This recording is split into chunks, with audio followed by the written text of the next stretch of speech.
Kabupaten Gianyar.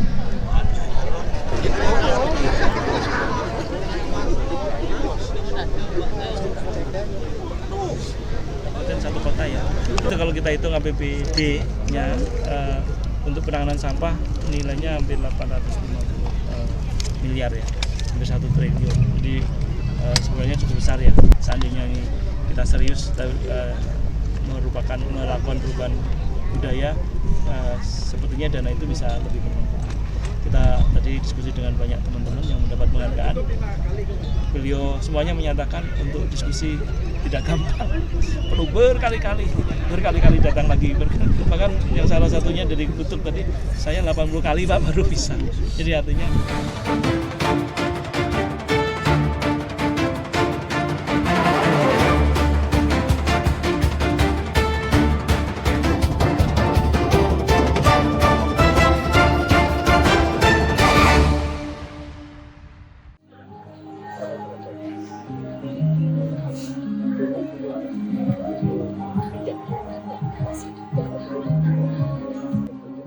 Pemerintah Provinsi Bali menggelar apel bersama Kementerian Koordinator Bidang Pangan pada Selasa sore, 7 Juli 2026 di lapangan Niti Mandala Renon, Denpasar. Apel tersebut juga dihadiri oleh DLHK Badung, DLHK Denpasar, hingga siswa sekolah. Usai melaksanakan apel bersama, Wamenko Pangan Hanif Faisal Nurofik yang sebelumnya menjabat Menteri Lingkungan Hidup mengungkap dalam proses penanganan sampah yang ada di Bali membutuhkan usaha sulit hingga biaya besar. Ia mengatakan membutuhkan biaya setidaknya 850 miliar hingga 1 triliun untuk membantu penanganan sampah di Bali. Dirinya berharap penggunaan anggaran tersebut juga mampu diimbangi dengan peningkatan kesadaran masyarakat Bali sendiri karena menyelesaikan masalah sampah membutuhkan sinergi bersama antara masyarakat dan pemerintah daerah setempat. Dalam proses penanganan sampah hingga saat ini, ia menyebut wilayah Denpasar dan Badung mendapat presentase tertinggi dibandingkan wilayah lain di Bali, meskipun ada kendala yang terus terjadi. 8 kabupaten 1 kota ya. Itu kalau kita hitung APBD-nya untuk penanganan sampah nilainya hampir 850 miliar ya, hampir 1 triliun. Jadi sebenarnya cukup besar ya penanganan sampah. Jadi alangkah memang bisa seandainya ini kita serius melakukan perubahan budaya, sepertinya dana itu bisa lebih bermanfaat. Kita tadi diskusi dengan banyak teman-teman yang mendapat penghargaan. Beliau semuanya menyatakan untuk diskusi tidak gampang, perlu berkali-kali datang lagi. Bahkan yang salah satunya dari Kutub tadi, saya 80 kali Pak baru bisa. Jadi artinya untuk mensosialisasi perilaku itu menjadi tidak gampang, harus endurance, dan tentu banyak fitnah, banyak segala. Dan yang itu kita memang benar-benar membersihkan sampah kan. Saya sangat apresiasi.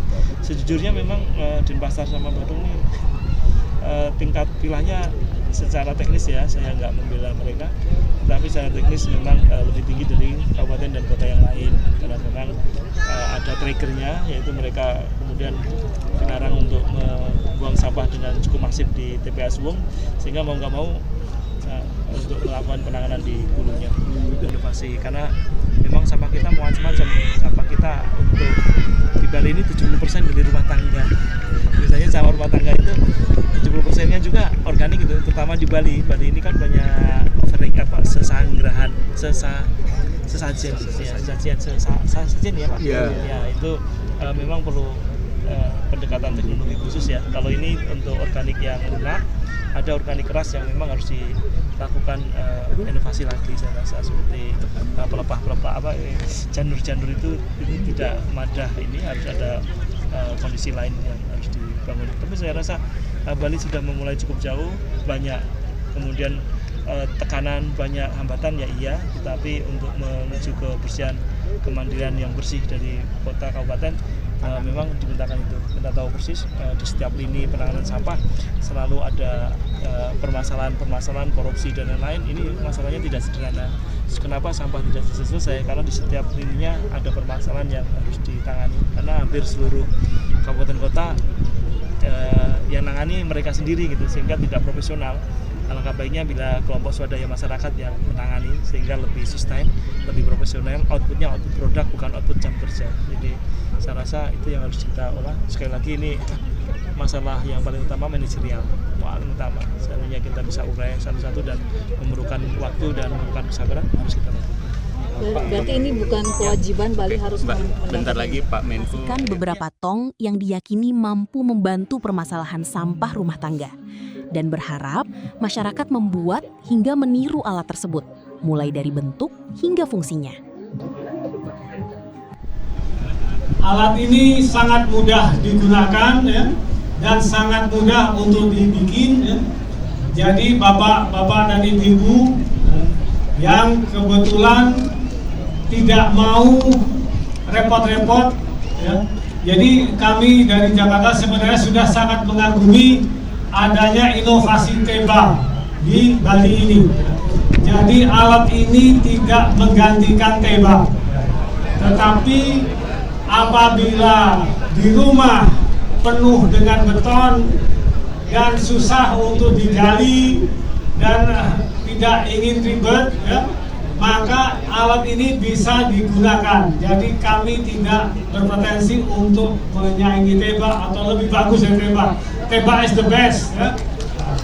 Tetapi ini hanya komplementer apabila Teba tidak bisa dibangun.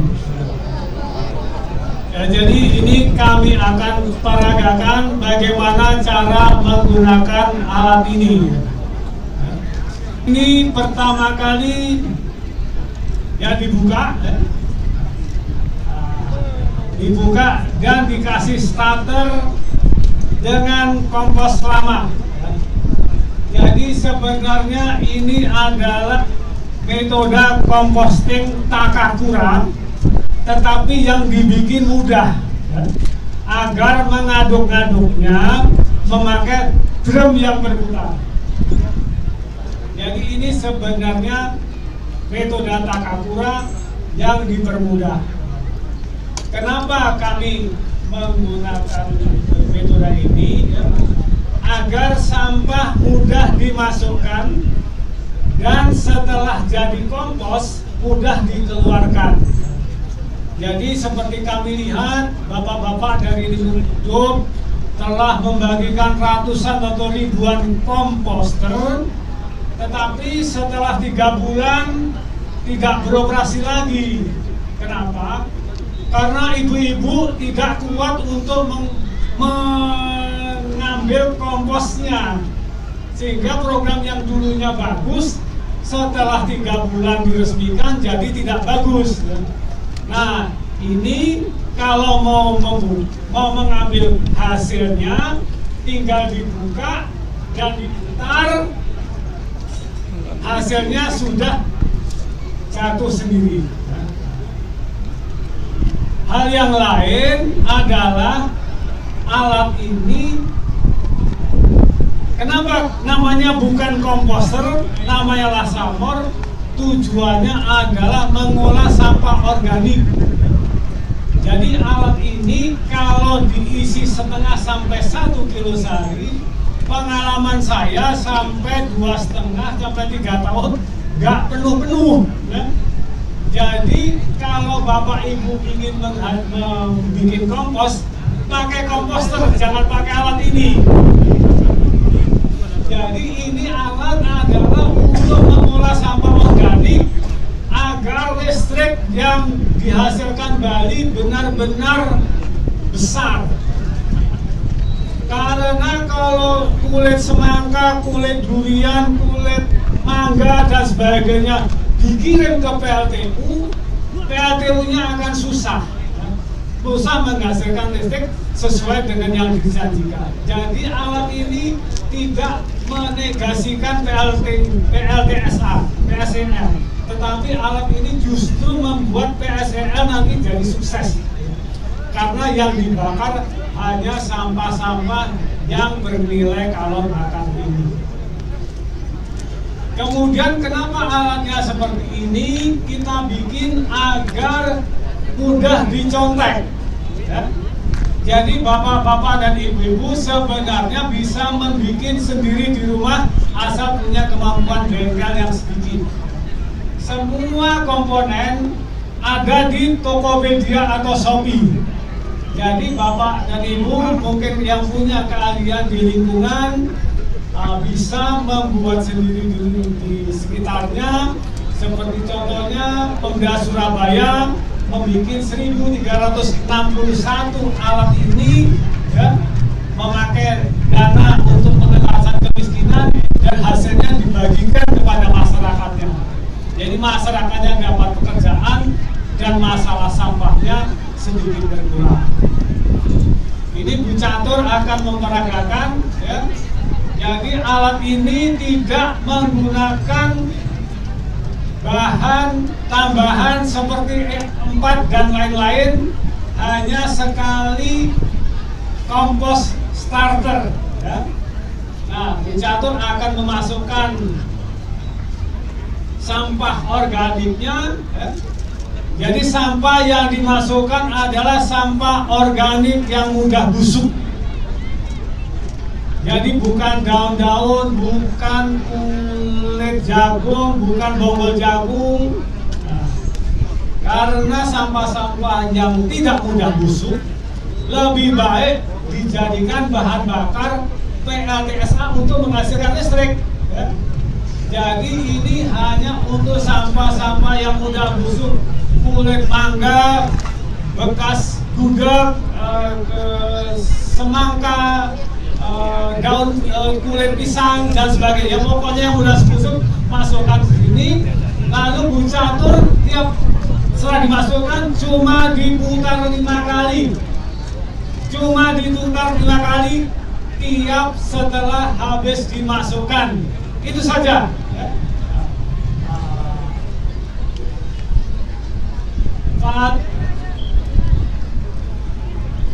5. Ini sudah cukup, ya. Besok pagi dimasukkan setengah sampai 1 kilo lagi, diputar 5 kali lagi.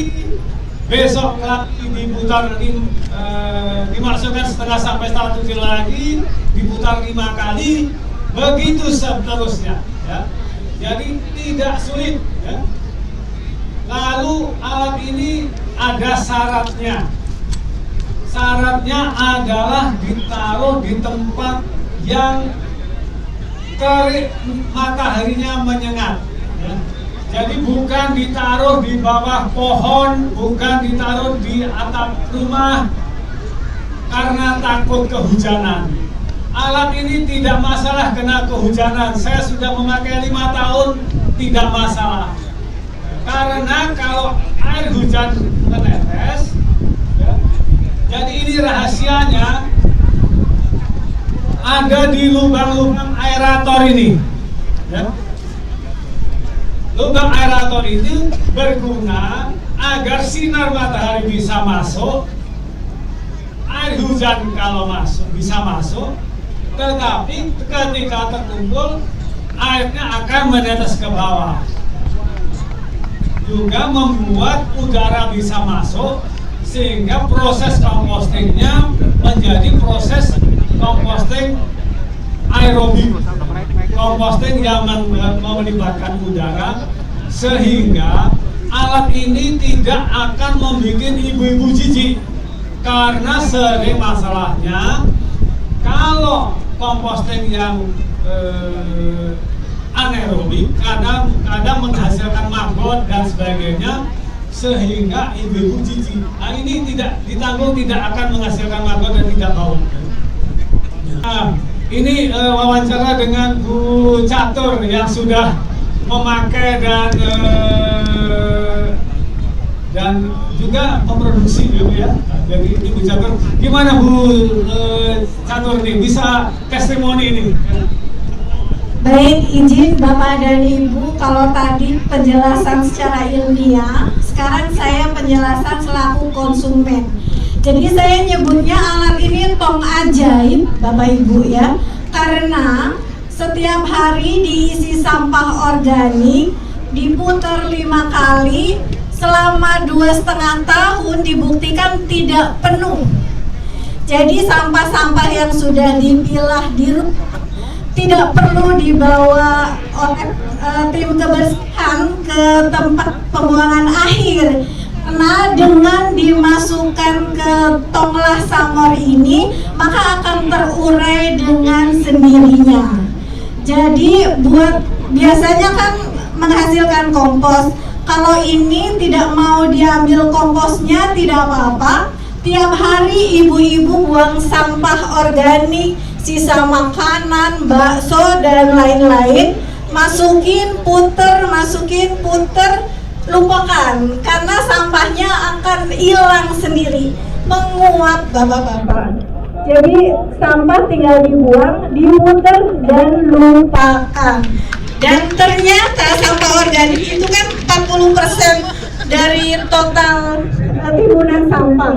Jadi kalau seluruh masyarakat Bali menggunakan ini, maka TPA Sumbung itu bisa berkurang 40% Pak, volumenya, timbunan sampahnya menjadi sedikit gitu. Izin begitu Pak. Jadi saya sudah membuktikan setiap hari diisi sampah tidak pernah penuh. Syaratnya ditaruh di bawah sinar matahari langsung dan diputar 5 kali setiap kali habis memasukkan sampah organik ataupun sisa makanan. Demikian Bapak. Luar biasa Bu Catur. Jadi Bu Catur adalah telah membuktikan alat ini selama bertahun-tahun ya. Ini sekarang kita lanjut kepada praktek dari juara-juara tadi. Juara yang 10 tadi. Atau bagaimana Pak, dan butuh proses berapa lama hingga sampah organik ini bisa habis Pak? Oh, jadi ini jadi kita putar ketika kita habis masukkan saja, putar 5 kali lupakan. Oh, Ketika masukkan putar kali lupakan. Dan itu akan menguap hasil hilang gitu Pak? Kira-kira jadi gini, prosesnya itu agak lama. Kalau tidak berbentuk sampah itu 2 minggu sudah bentuknya sudah hilang. Ya. Tapi kemudian setelah 2 bulan itu sudah terurai. Pak, mungkin harapannya dengan ini kan diberikan kepada 10 desa yang harapannya apa dari Bapak sebagai penemu apa sih Pak? Harapannya ini dicontek sama desa-desa, bukan desa tapi seluruh orang itu nyontek bikin dan membikinnya ini jadi lebih baik ya. Karena prosesnya itu sederhana. Alat ini mudah dibikin oleh masyarakat. Cuma komposter yang dijual itu rata-rata orang tidak senang menggunakannya dalam jangka panjang. Karena tidak semua orang tuh senang punya kompos. Kalau sudah punya kompos, lalu ngapain? Nah, alat ini ditanamakan pengolah sampah organik karena hasil komposnya sedikit. Sebenarnya bagaimana cara pemesanannya? Ini di toko media juga dijual. Iya, nomornya saya catat aja Pak. Nanti ada admin juga saya dijual. yang WA. Berapa harga jadinya? Ini harganya antara 1 sampai 1,5 juta kalau nggak salah. Jadi sudah ada 5 perusahaan yang memproduksi ini. Tetapi kami dari BIN mempersilakan juga apabila Bapak dan Ibu ingin memproduksinya. Jadi yang penting masalah sampah Indonesia selesai, kami bahagia.